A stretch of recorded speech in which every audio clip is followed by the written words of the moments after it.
First of all, it says new and improved full dimensional sound. But then on the back here, we've got this monophonic micro groove recording is playing with monophonic and stereo, is good for monophonic and stereo phonographs.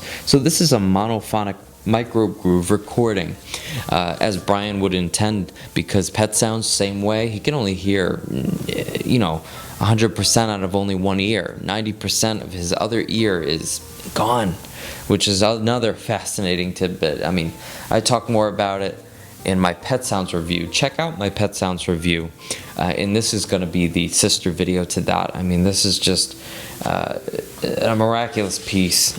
You just get this beautiful gatefold of the group.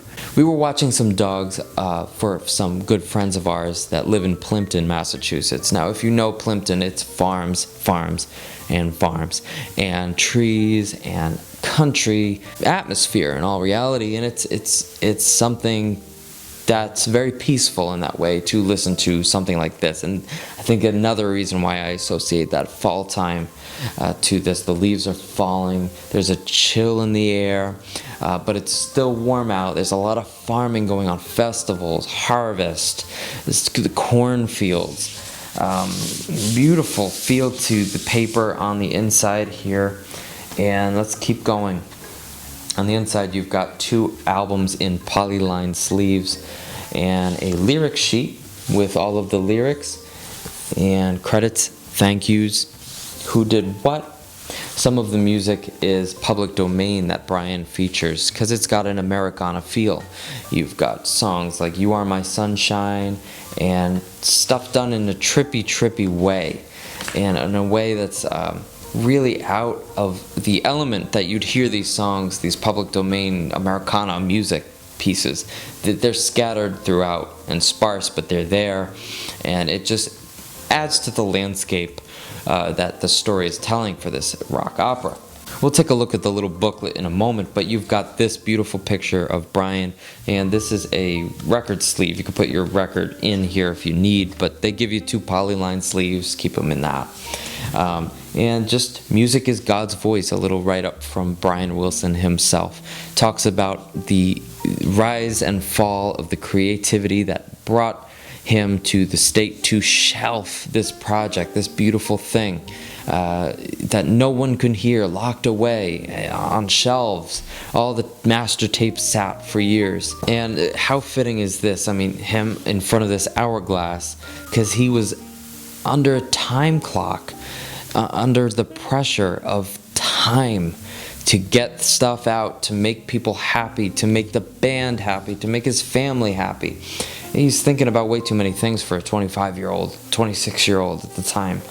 It's a lot of responsibility, and it would later trickle out in ways, in like songs like Till I Die, he says here. He says, it just choked me to death. That's how I felt, and I wrote Till I Die.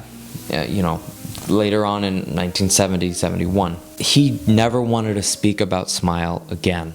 Never wanted to talk about it. Never wanted to embrace it. Never wanted to. It was a touchy, very vulnerable subject, and his creative spirit died in 1967. And I argue that he may never have been the same Brian that we'd know and love up until that moment. I don't think so, because once that happens to you as a creative person, everyone in your circle of friends and family just turn their back. There's no coming back from that. You either hold a grudge or you're never the same. One of the two. And it's thankfully he hasn't held too big of a grudge, if any at all.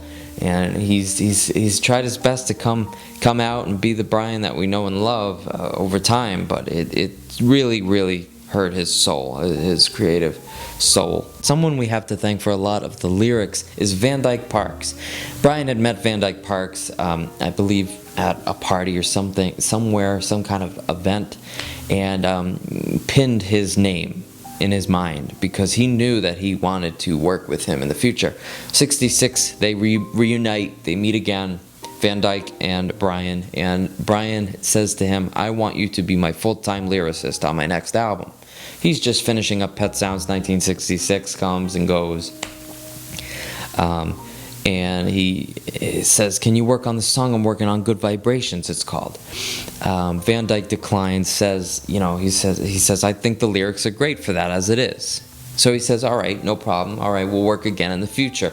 I want you to be my lyricist on my next album with the Beach Boys." Van Dyke says, "No problem, sure, okay." He accepts the challenge that would become SMiLE.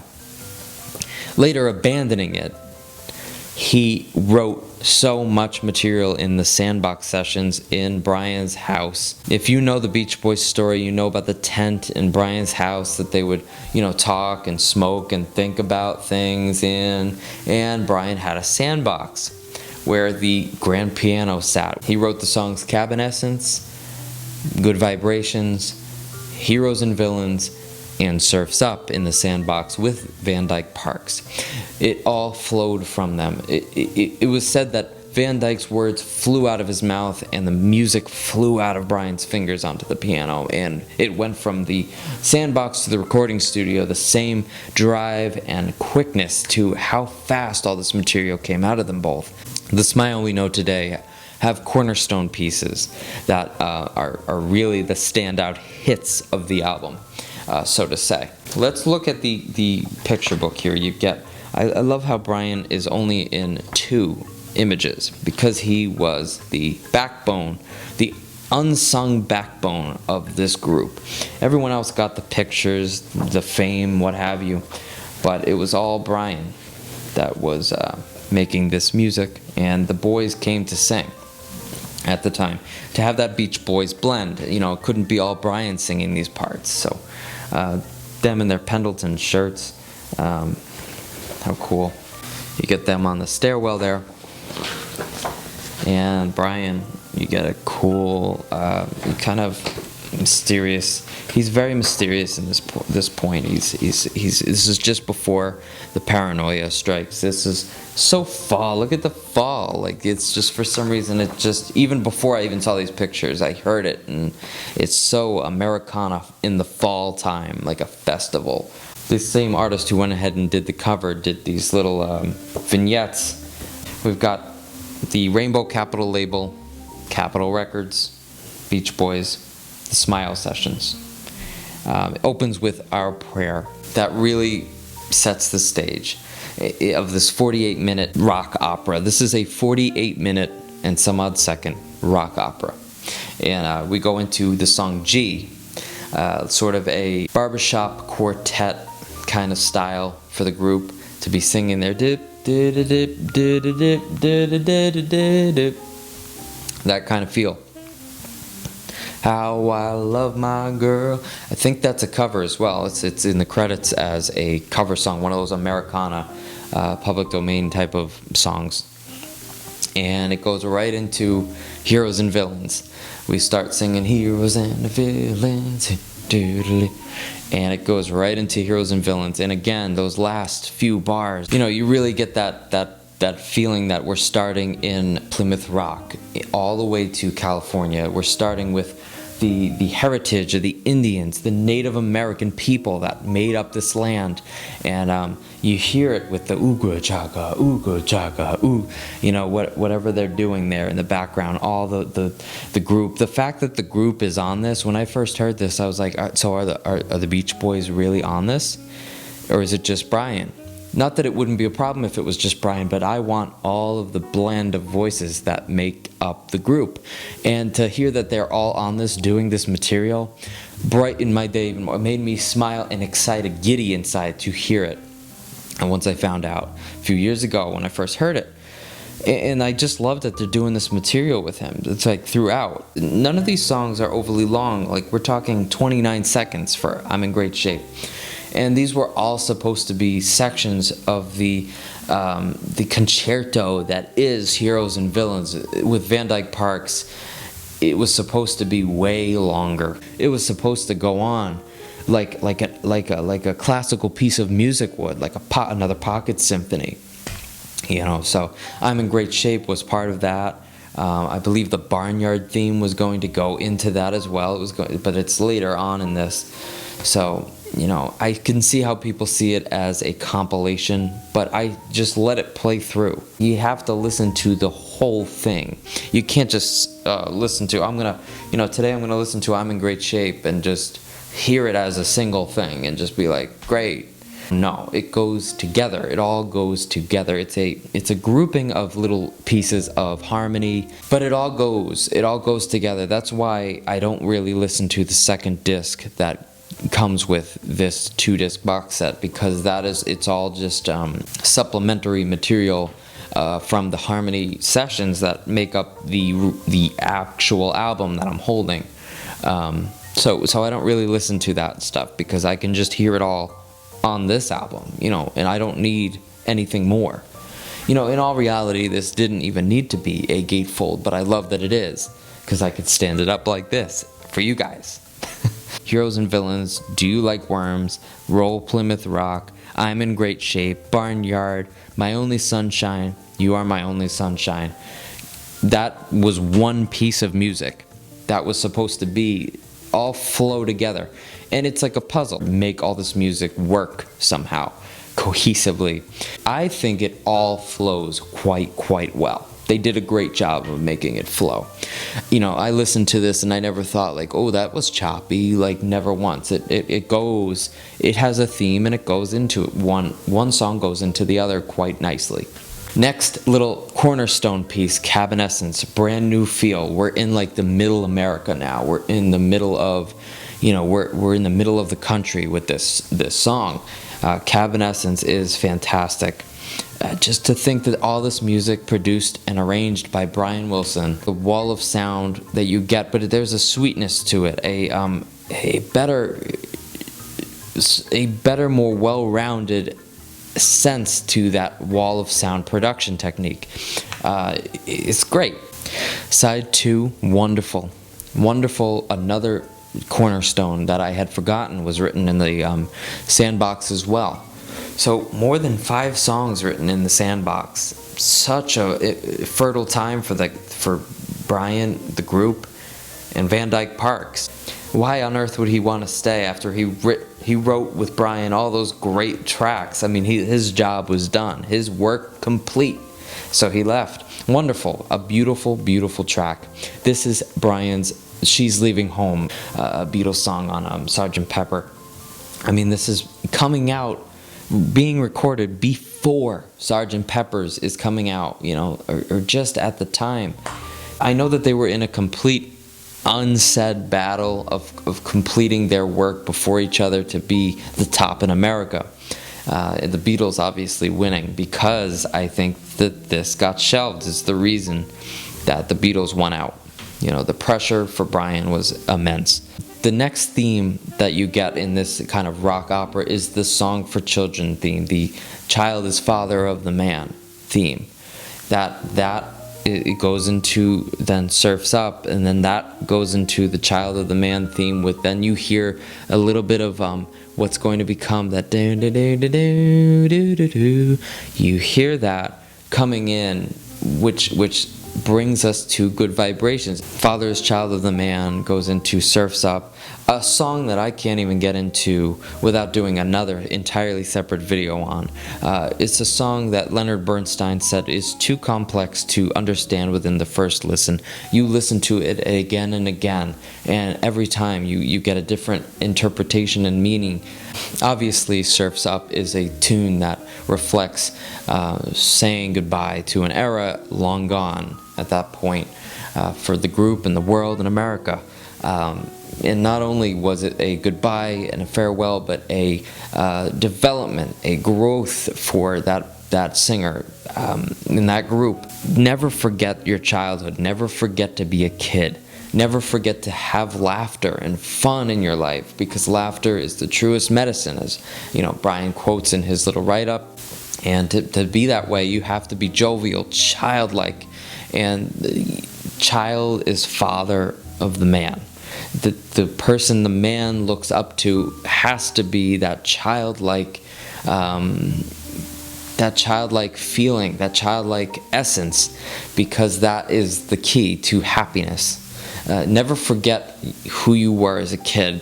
Never forget your roots. I just want to preface, I usually don't listen to the fourth side because that is just ends with "You're welcome." Different stereo mixes for different pieces and just a little bit of outtakes and stuff like that. But as it stands, it's 2 albums.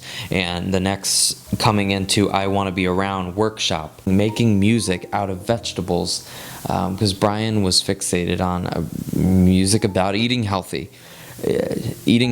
And good ways. He was trying to spark his mind and remain grounded in the reality. So eating healthy, drinking water, in general, like working out, having a lot of equipment at the house that he was recording in to work out and stimulate himself, to stay focused. It was very hard. It was like Brian was soaring away like a balloon, and he was trying desperately to stay down, to stay down onto earth, and he couldn't control it, and he couldn't come down. And tell us the name of your vegetable. I love that part. It comes into a nice close there. I love that harmony, that escalating harmony, that a lot of half notes and a lot of half tones in the bass of these songs, in the harmonies, that doop doop doop doop doop doop doop doop.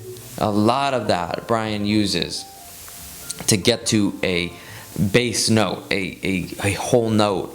He'll use the half notes to get down to them and back up.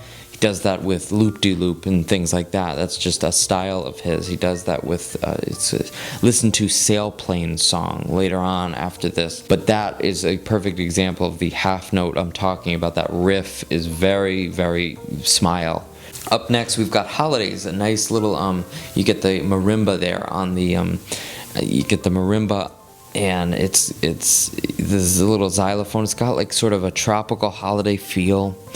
Maybe it's become November, early December at this point in the album, and it's no longer fall, but it's still got that kind of vibe to it. And on a cloudy day, you're being creative, and you say, I want to look out the window, and you see these wind chimes, and the wind trickles and tickles the bells to make and you say, no, I can't focus on my wind chime. I need to get to work. I can't look at this wind chime. And it makes you sad that you can't just look at the wind chime and just, that's what he's talking about, that he can't just he can't just make the music when he wants. The pressure of life. I interpret it as this, as much. The wind chimes are the distraction he wants to look at. But he cannot because of the pressures of life, and so that is gold. That last little half of vegetables, whistling winds makes my wind chimes a tingle, and that is like that little background, little like childlike could bring tears to my eyes. That little background, like harpsichord, those high little notes, whatever that is, like in the background with that drenched in reverb, wind chimes a tingling, and it goes right into the marimba, goes right into wind chimes. Such a great track. It's very Gershwin. That the way that he composes the song Wind Chimes in that chorus, kind of Rhapsody in Blue, Gershwin-y. I hear it.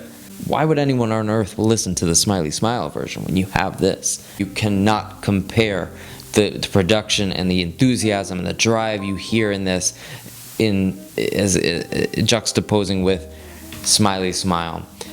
It's stripped back, and it's under the filter of Capitol and the group to make these songs what they are. And there's got no spark from Brian.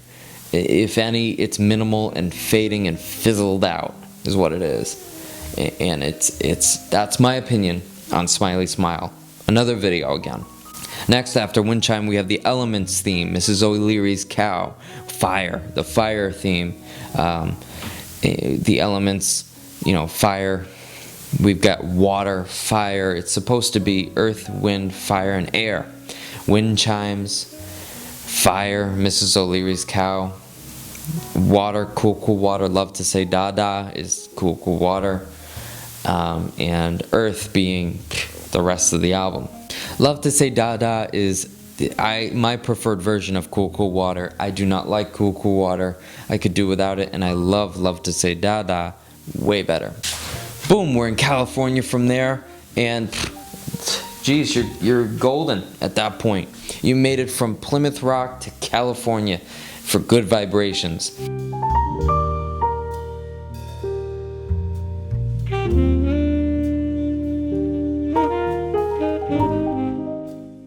Thank you, folks, for tuning into this episode. If you do feel so inclined as to follow me on social media, you may gladly do so at Manza Media Art and Manza Media on every other platform. If you like prints, I've got an Etsy shop where you can see some of my original artwork and fan artwork. I'll catch you folks on the next episode of Manza Media.